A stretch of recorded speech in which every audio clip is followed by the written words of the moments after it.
On a toutes et tous cette capacité de nous sentir responsables de nos parents, de nos amis, de nos enfants ou encore de nos collègues.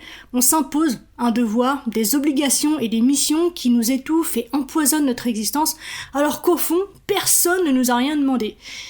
Ici se joue donc quelque chose de capital, le règlement de notre dette. Mais de qui et de quoi sommes-nous débiteurs, et surtout peut-on parvenir à solder cette dette pour ne plus qu'elle pèse sur nos existences? C'est ce qu'on va voir ensemble dans ce tout nouvel épisode.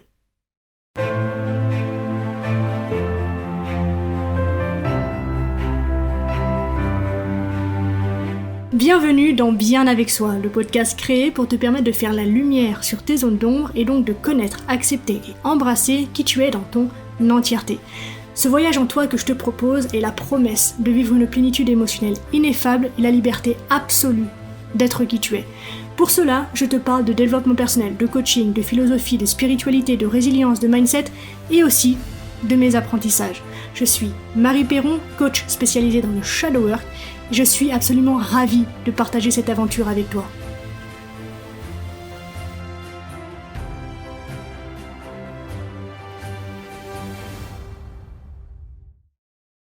Il y a un sujet qui a été soulevé lors de mon parcours thérapeutique, psychanalytique même, que j'ai trouvé super intéressant, c'est celui de la dette.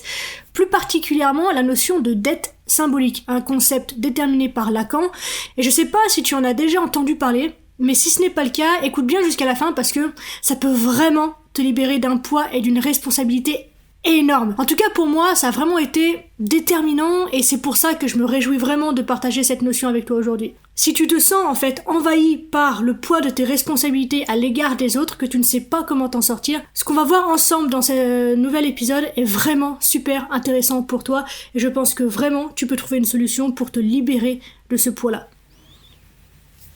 Combien de personnes s'épuisent leur vie durant à éponger une dette d'autant plus écrasante que sa source, sa nature et sa signification échappent totalement à toute conscience.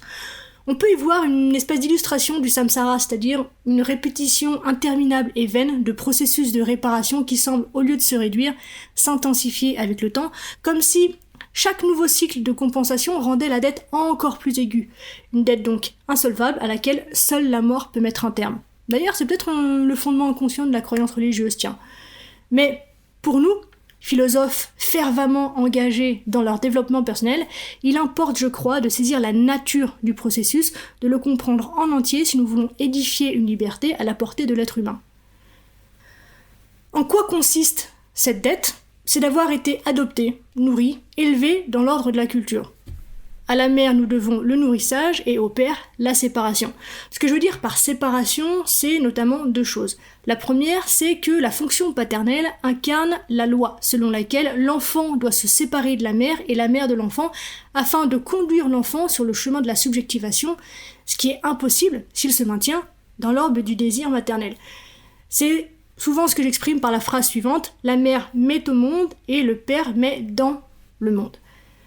C'est donc la première séparation. La seconde, c'est que le père donne l'exemple d'un accès au désir sexuel, puisque, après avoir lui aussi renoncé, avec plus ou moins de succès, à sa propre mère, il se pose clairement comme le partenaire sexuel de l'épouse, qui est la mère de l'enfant. Et c'est ainsi que se dessine une généalogie, un contrat entre les générations dans lequel l'enfant pourra prendre sa place de sujet.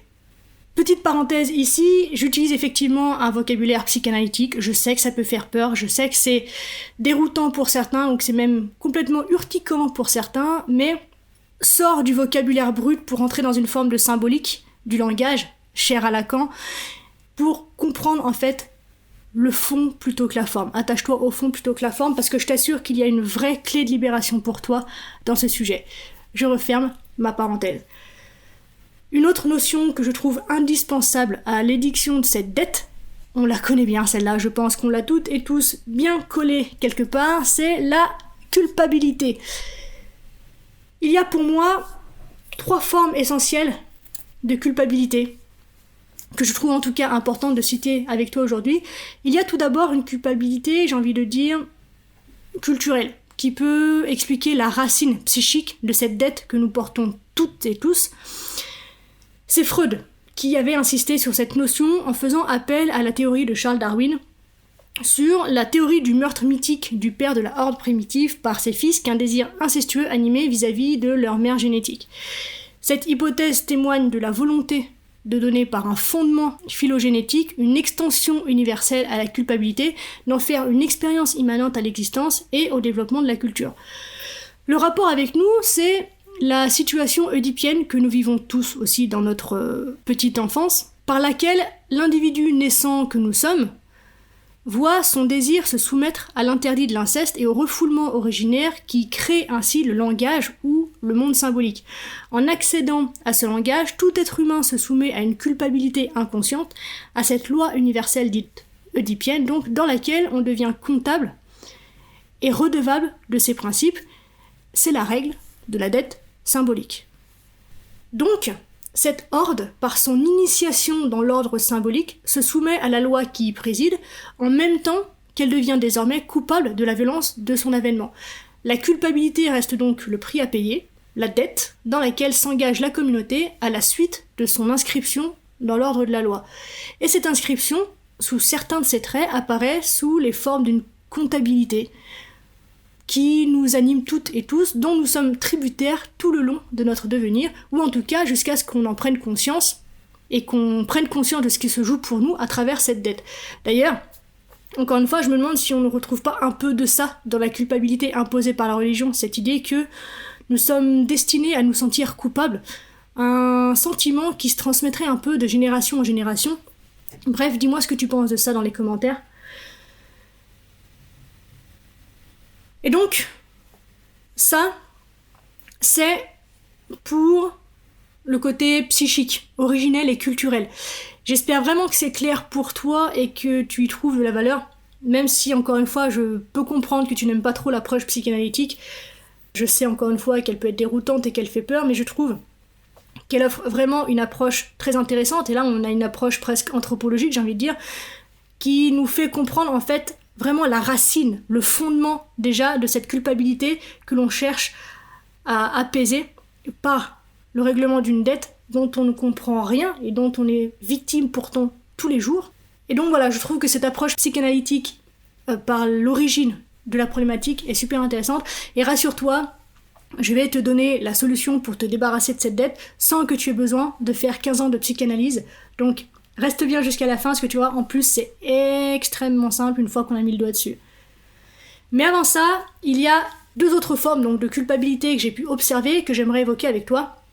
Donc là, on est sur une approche toute personnelle. C'est un regard que j'ai pu porter à travers ma propre expérience de vie et à travers aussi toutes les expériences que me rapportent les personnes avec lesquelles je travaille, qui s'engagent avec moi dans un travail donc, de coaching.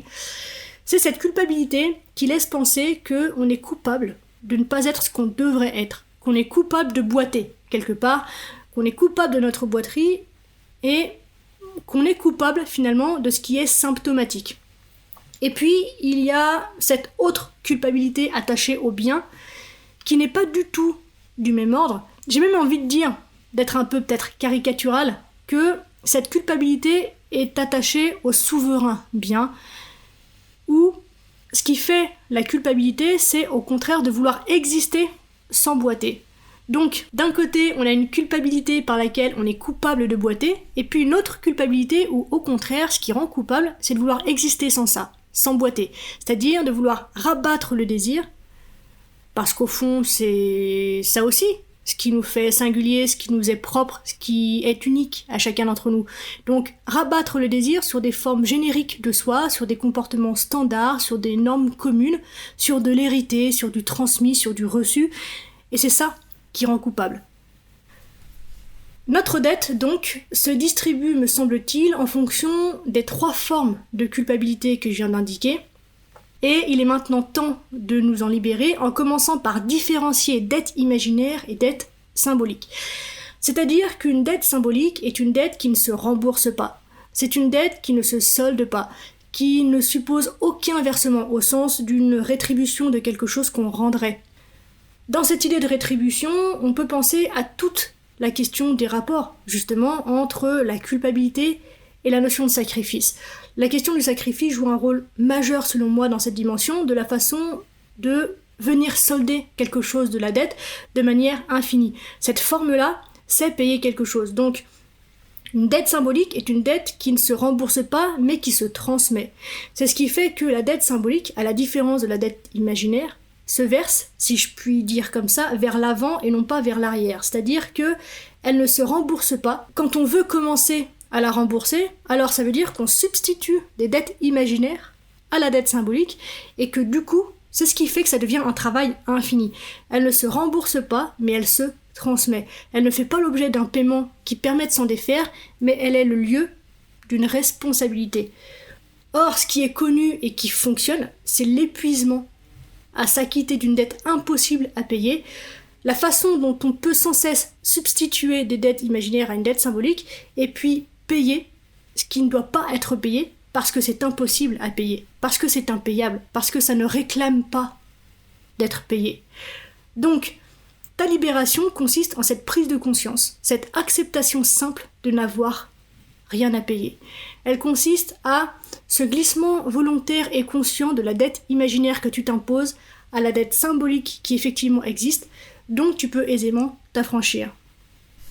Donc, je te résume à nouveau, aussi simplement que possible, l'idée. Une dette, au départ, c'est ce qu'on doit payer. Quand on paye, normalement, c'est avec quelque chose. Une monnaie quelconque, des euros, des poulets, des coquillages, que sais-je. Mais la dette, vue par la psychanalyse, c'est la question de ce qu'on doit faire et de ce qu'on doit à l'autre, et les premiers autres, c'est les parents. Souvent, on se sent en dette vis-à-vis d'eux, cette fameuse dette de vie, un sentiment qui, comme nous l'avons vu, est très souvent lié à une forme de culpabilité. L'enfant, en fait, sent qu'il se passe un truc, mais ne comprend pas trop, pour autant, ce qu'il doit à ses parents, et donc, il peut vouloir payer sa dette avec lui-même, avec son propre corps. En gros, il va se donner à eux, se consacrer à eux, parfois les aider au lieu de penser à lui-même. Bref, il va s'aliéner à eux d'une manière étouffante pour le sujet qu'il est. Le discours de la psychanalyse, là, est de dire que la dette est symbolique. Donc, qu'elle ne consiste pas à se donner soi-même, ni à copier l'autre, en être un clone, parce qu'il ne s'agit pas de devenir une sorte de doublure en se maintenant dans l'imitation des parents ou en prétendant incarner leurs désirs, mais bien au contraire à se détacher d'eux et de trouver sa propre voie, VOIX ou VOIE d'ailleurs. Donc, l'enfant passe d'une dette imaginaire dans laquelle son propre corps est impliqué, à une dette symbolique, grâce à laquelle il peut se retirer de ce jeu imaginaire où il donne trop puisqu'il se donne lui-même. En toute rigueur donc, la dette que nous portons toutes et tous se limite au champ symbolique. Si chaque sujet est redevable de ce que l'éducation parentale lui a permis de se positionner correctement dans le champ symbolique, la dette se paie par la reconnaissance et non par la soumission. Payer sa dette donc signifie paradoxalement y mettre fin. Tant que l'on croit à la dette, elle s'augmente d'elle-même et tend à l'infini. Mais pour ne plus y croire, pour ne plus se sentir redevable, il faut la payer. Elle se paie dans le processus de séparation, par l'accès à la subjectivation et par la transmission. Donc voilà, peut-être que finalement, devenir adulte, c'est aussi se dire une bonne fois pour toutes qu'on ne peut pas rendre à nos parents tout ce qu'ils ont fait pour nous.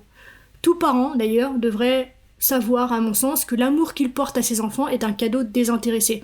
D'autant que la vie qu'ils nous ont donnée, ils l'ont eux-mêmes reçue. On est donc dans de la transmission et non dans le don. Et je trouve que c'est très libérateur de comprendre que ce qu'on ne peut pas rendre à nos parents, on le donne à nos enfants. Qu'ils soient d'ailleurs symboliques ou réels. Il n'est pas nécessaire d'enfanter, d'être mère pour que ce soit possible. Donc, je répète parce que cette phrase est super importante, je trouve que c'est extrêmement libérateur de comprendre que ce qu'on ne peut pas rendre à nos parents, on le donne à nos enfants qui le redonneront aux leurs.